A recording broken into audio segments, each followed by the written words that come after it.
Now where did I put it? Basically, this is a Huey Tries video.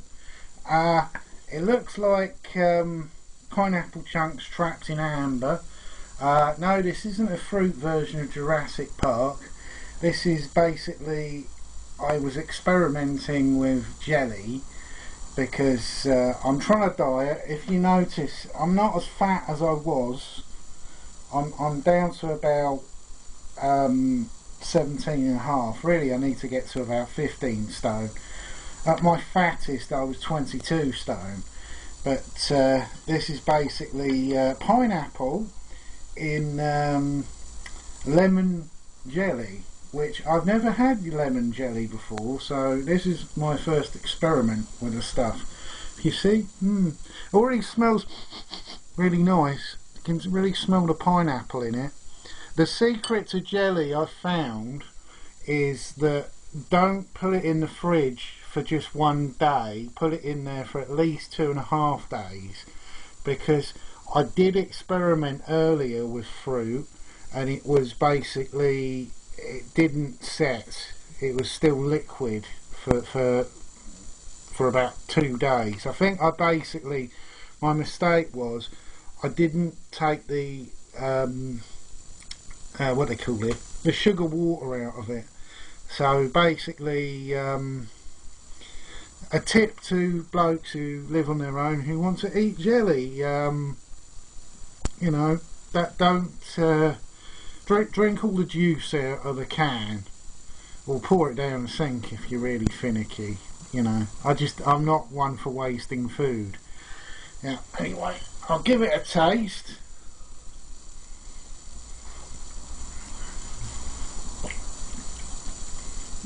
Pineapple tastes good. I'll give some of the jelly a try, because I've had lime jelly and orange jelly, but I've never had lemon jelly.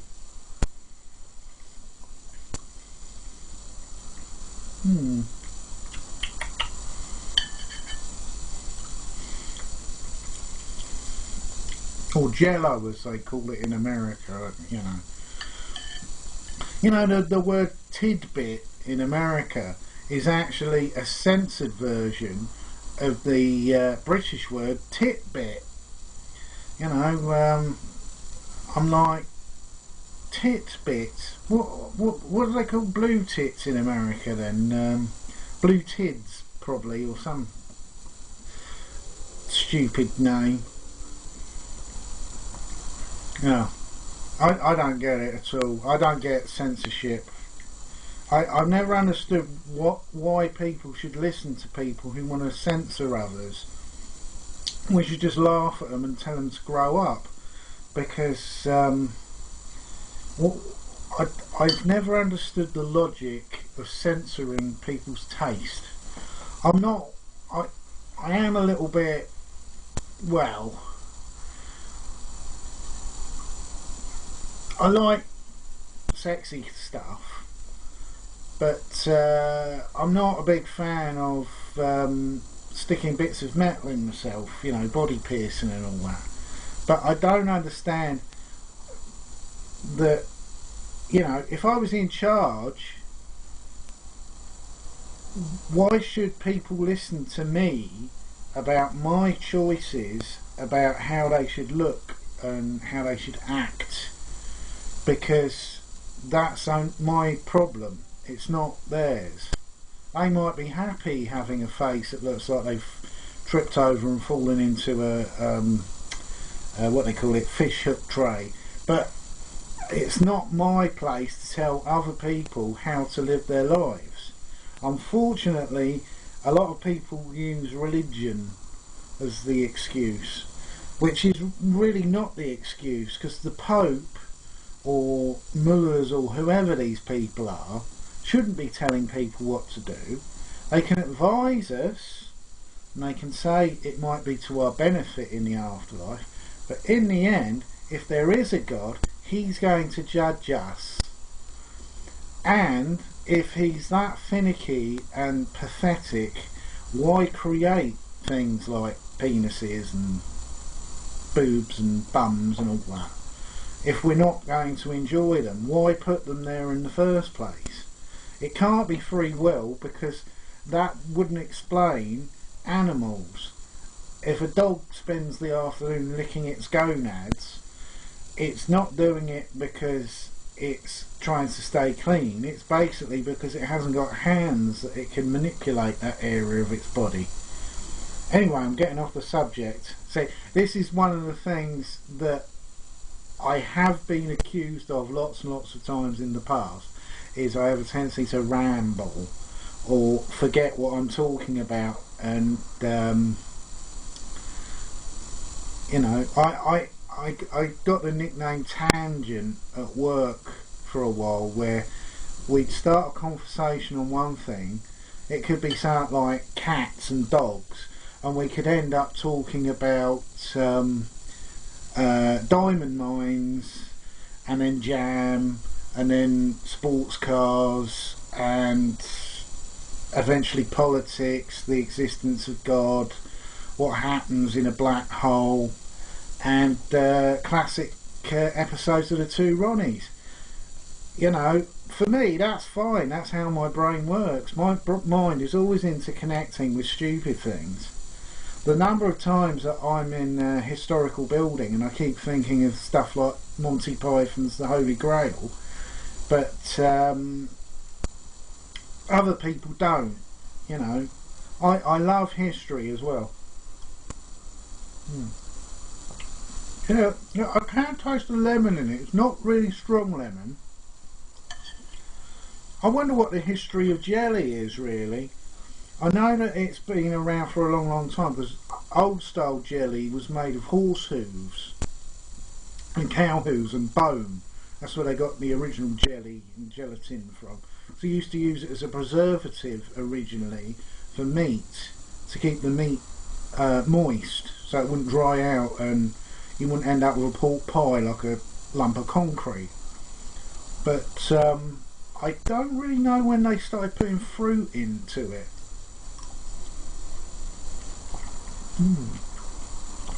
Now, pineapple's very good for you because it's got an enzyme in it that breaks down things like ulcerations and skin damage. It was even used in one of the plot lines of the original series of Hawaii Five-0. You know, the original with the blokes doing the boat. I didn't watch the remake. Remake TV for me usually completely fails. You know, they either made too many demographics today, or they take too much out from the original show and stick in stuff that looks like basically a rip-off of CSI. But yeah, and as I was saying about the Hawaii Five-0, there was a plot line where there was a murderer, but he didn't leave any fingerprints. He just left these funny shapes that looked like fingerprints, and they eventually worked out that he was some sort of packer or something working with pineapples, because if you work with pineapples it gets rid of your fingerprints. You know, it's one of those classic ones. It's like the episode of Columbo that always is floating around in my head, that I watched when I was a 5-year-old, and I've watched it about 10 other times since, with Donald Pleasance, where he murders his partner or something. He runs a wine place, and the most terrible thing for him isn't that he gets caught in the end, it's that he forgot to turn off the refrigeration unit and all of his classical wines have gone bad. So, you know, I'm a big Donald Pleasance fan. My favourite Donald Pleasance role was in Escape from New York, which he was brilliant as the sort of the original plot line that didn't really make it into the film was that Margaret Thatcher and the Tory party had retaken over America, and he was like a sort of viceroy of America. He wasn't really the president, that's why he had an English accent. But he's brilliant in that. Yeah, Duke of New York, ace number one. Yeah, I'm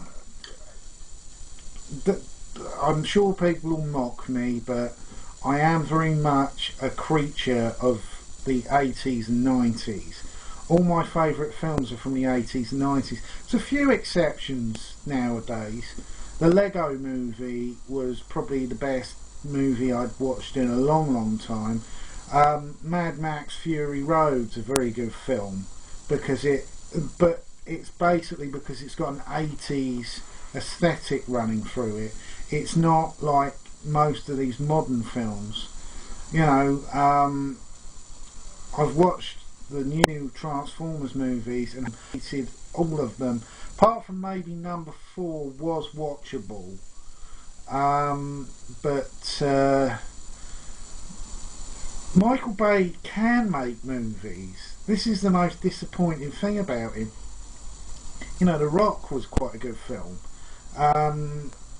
The Pain and the Gain, I think, is the best thing he's ever done. I think Mark Kermode is talking out of his backside when he says about it being misogynistic and all this nonsense and bashing him for that. I thought that it was a good film. I liked that it was almost like a Fish Called Wanda type humour in it. The blokes in it are really stupid. They really reminded me a lot of Kevin Kline in A Fish Called Wanda. That they were brutal, but they were stupid as well, and they'd get angry that people thought they were stupid, but then they do something really stupid. So it was just a brilliant movie for me. The Rock's fantastic, but The Rock's pretty much fantastic in everything he does. Really, I was a bit disappointed with the Fast and the Furious movie that came out this year, that he wasn't in it all the way through, and I was like, oh, but I want to see him in it. Even though he did sort of give me a nerdgasm at the end when he got the chain gun off the drone plane. I was like, oh yes, yes, yes.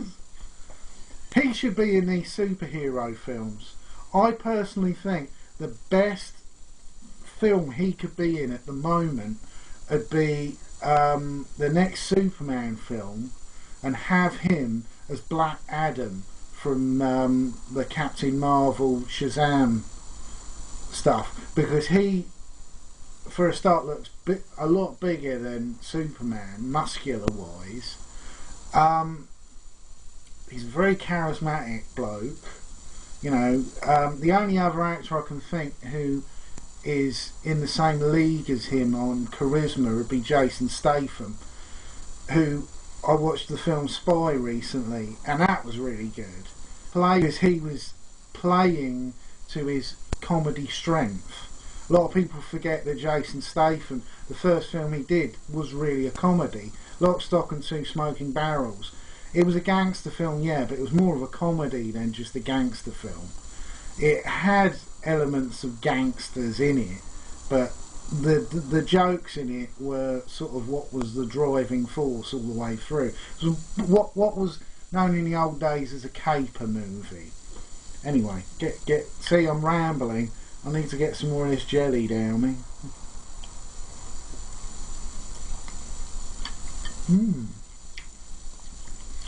Yeah, I think the lemon does go with a pineapple. You know, I've always been a fan of lemon. I particularly like lemon tea.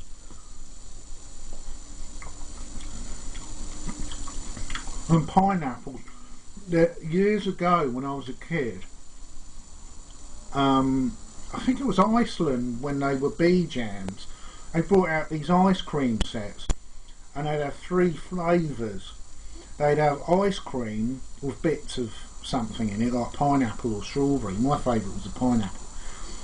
Or then it'd be sorbet that was just pure pineapple juice, and then it was like a third one that was sort of like a mix of the pair. It looked like, oh, it was vanilla. That was it. It was vanilla, and then it'd be the sorbet, and then it'd be the mix with chunks of pineapple in it. And I absolutely love the stuff, but they don't make it anymore. It's really annoying. There was lots of foods that from my childhood that no one makes anymore. When I was a 5-year-old up to the age of probably 12, no, it was later than that. It must have been about 9, because it was 1985. M.A.S.K came out. The toys, which were things like they could be a car and it could be a jet plane, and there was a helicopter that turned into a jet plane on the baddie side, and a motorbike, and the sidecar became a submarine. And coming out at the same time, as well as the British comic, which if you can get hold of any copies of, read them because they're really good. Then a lot of toy line comics were really sort of from the plot away from the plot lines in the toy line, like ROM or Micronauts, Action Force, definitely. Transformers, the UK Transformers comic was very different from the American one, for the same reason that British writers actually seem to want to write a plot.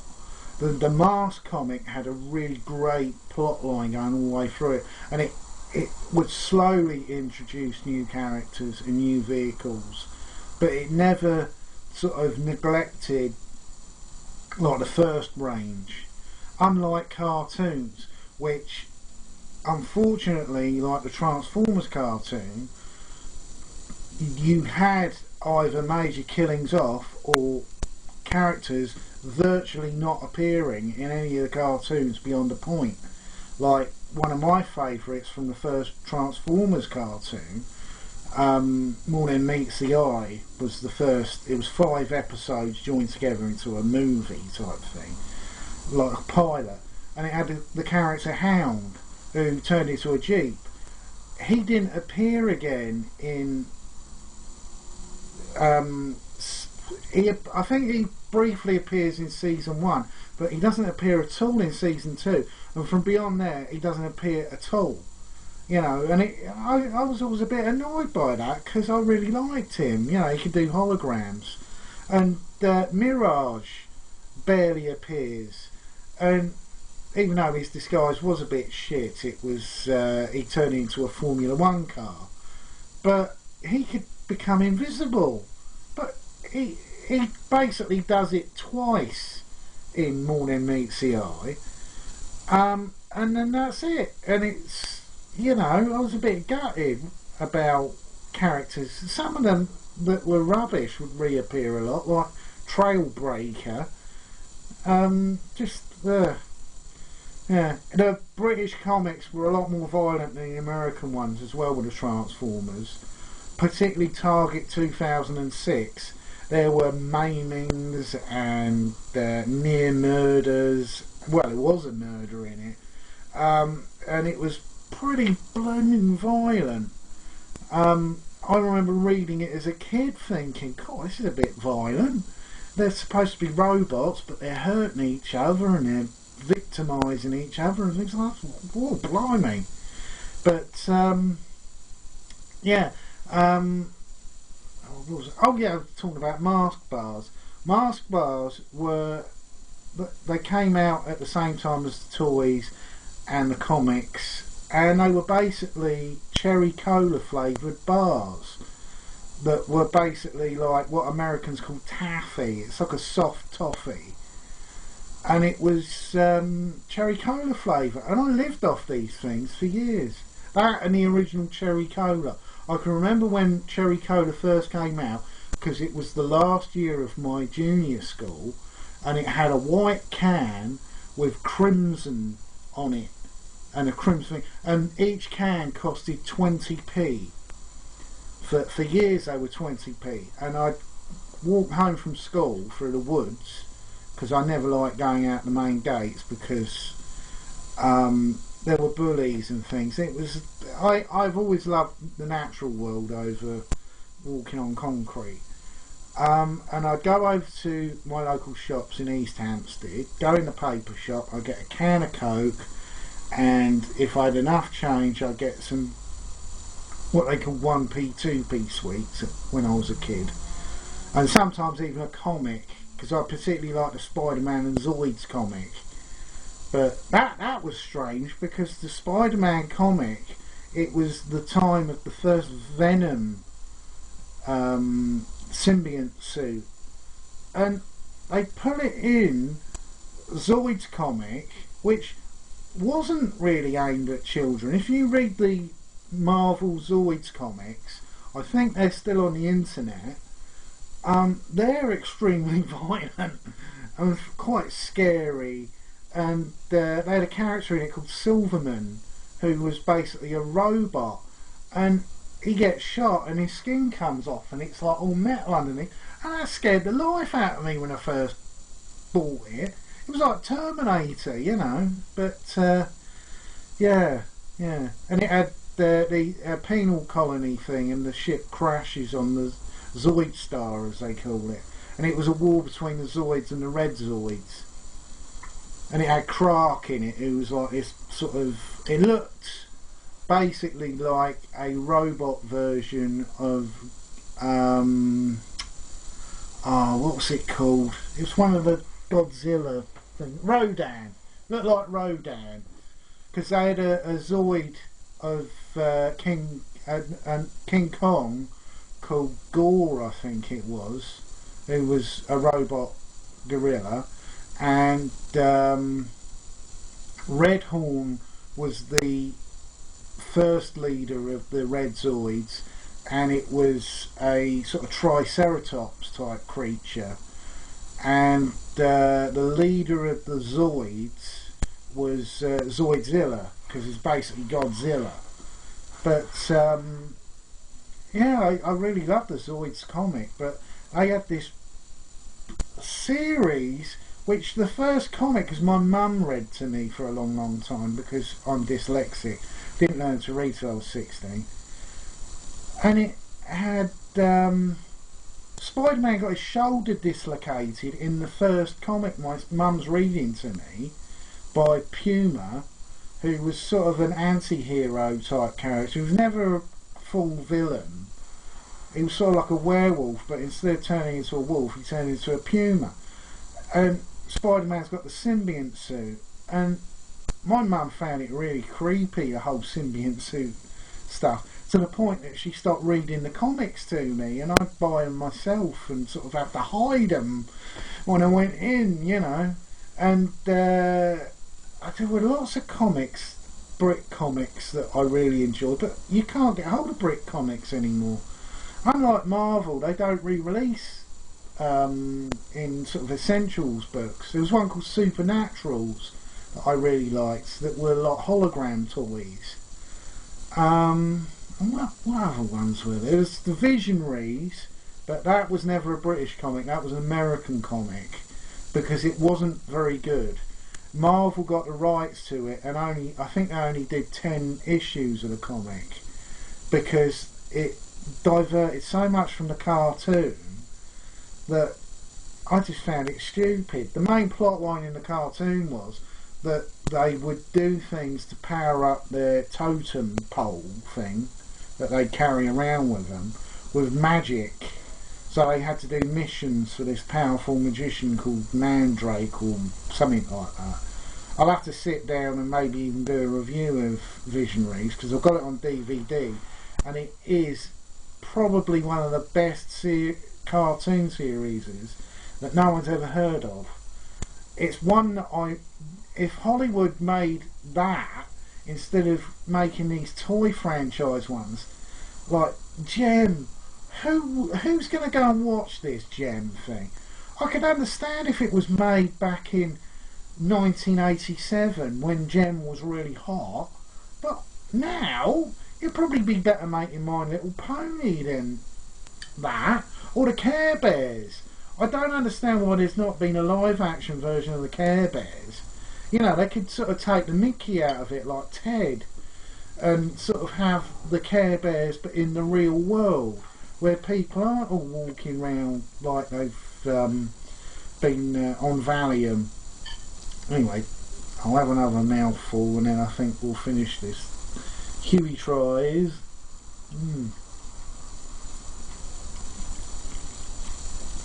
Yeah, it is really good. Yeah. It's not... The problem I have with jelly is sometimes I make it too hard, so it's like trying to cut into sort of, you know, mutton, or I make it too liquidy and it's like drinking soup.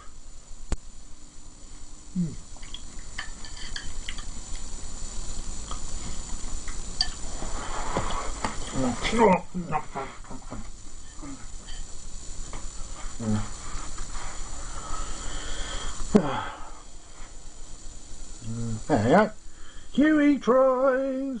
I'll have to come up with some sort of MIDI music thing, but I need to check the law thing with YouTube, because I don't want to go and stick a load of music on it and then have my videos taken down. Even though I am a big fan of Giorgio Moroder. Anyway, that was the first Huey tries.